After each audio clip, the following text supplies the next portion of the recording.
Welcome back to Fox 2 Detroit's Alive. I'm your host, Bree Teamer. Well, let's get serious for a second. It happens to everyone. You lock eyes with a familiar face, your heart drops, but the name is gone. It's a moment of social panic that nobody wants to experience. And here to tell us more and help us navigate through that situation is Dr. Ivan Misner, which he said that just go ahead and call me Ivan. So, Doc, so nice to meet you. Welcome to the show. It's great to be on the show, Bree. I appreciate you inviting me. Yes. So let's And, talk and by about, the way, can I just say you're absolutely right. There's this panic when you see somebody yes. and you think you met them before, you're not sure. It's one of the reasons why I almost never say to someone, "It's nice to meet you." Because if you've met them before, people they're not happy when you don't remember them. So I almost always say when I meet people, "Good to see you." And if you've met them before, they'll say, "Wow, it's good to see you again too." And if you haven't, they'll say, "It's nice to meet you." Then, okay, you know where you stand in terms of whether you met them or not. That's actually a really good tip because that happened to us right here yesterday. Tom, we have a guest that came on the show and we've met her a million times, but Tom couldn't remember. Yeah, He couldn't remember. So he's like, "Nice to meet you." And I'm like, "Tom, we've met her before." And then he's like, "Oh, okay. Well, good to meet you." There you go, Tom. It's good to see you. So this is so important, something that literally everyone can use, right? So that's one tip. But how about once we actually get into the nuts and bolts of the conversation and we just want to call out their name, but for some reason it's just not coming to us? What do we do then? Well, listen, this just happened to me literally last night where I met somebody and within a minute or two, I forgot their name and I simply said, "Give me your name again so I can implant it in my brain." And his name was Charles. Simple name to remember. And so, use the name. Bree, you want to use the name several times in the conversation. So as I was talking to him, and he said, "I prefer to go by Chuck."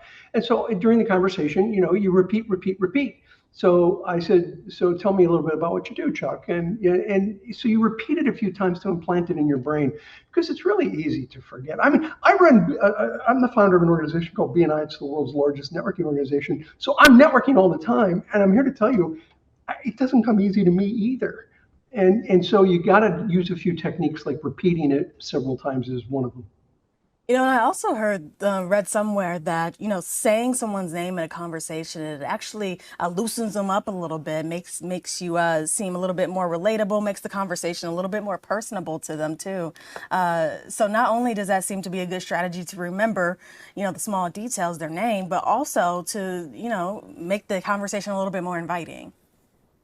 Yeah. So when you're talking to somebody, if I met you in a networking event, I'd say, "So tell me more about what you do, Bree, or what do you love about what you do?" And then when somebody is responding, then you're really making a connection with the person. And so you're remembering the name, but you're also remembering what it is that they love to do. Another technique is to invite someone else over and introduce them. And so, when you're in it could be a party. The thing last night was an HOA meeting, an association meeting. And so I took one of the people that I knew in the community and I introduced him to Chuck. I said, "Chuck, let me introduce you to so-and-so." And I introduced Dan to Chuck. And I repeated their names. So again, I'm remembering Chuck's name. Of course, I knew Dan. So connect them to other people and repeat their name. It's a really good technique and it's easy.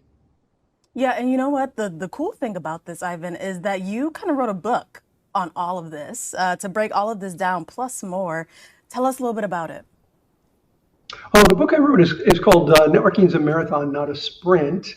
And you have the cover of it on there. And what I have found over the years is that people sometimes, well, first of all, we don't teach networking in colleges and universities anywhere in the world. It's not taught. And so people Mm-hmm. don't know how to network effectively. And so they use it as a face-to-face cold calling opportunity. "Hi, Bree, my name's Ivan. Let's do business." And they go right into this sort of transactional connection where it's more relational. And if it's relational, it's a marathon.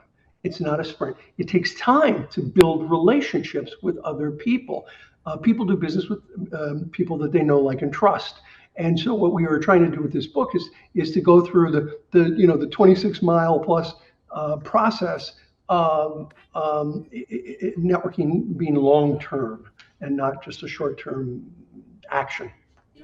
So where can we get the book? That's it on Amazon? Is it in Barnes & Noble? Yeah, it's available on Amazon as a paperback, a Kindle, an Audible. So yeah, check it out if you're at all interested in learning how to network, because they didn't teach it to me in college, in universities. You know why? Because most full-time tenured professors, they control the curriculum. They've never run a business. Most full-time professors in business have never run a business. So they don't know how important it is. And yet it's absolutely critical for business. Yeah, I would have to agree with you. What'd you say your name was again? My name's Well, Ivan, so nice to talk to you. So nice to have you on the show. Thank you very much. Thank you. Thanks for having me. Bye-bye. Of course.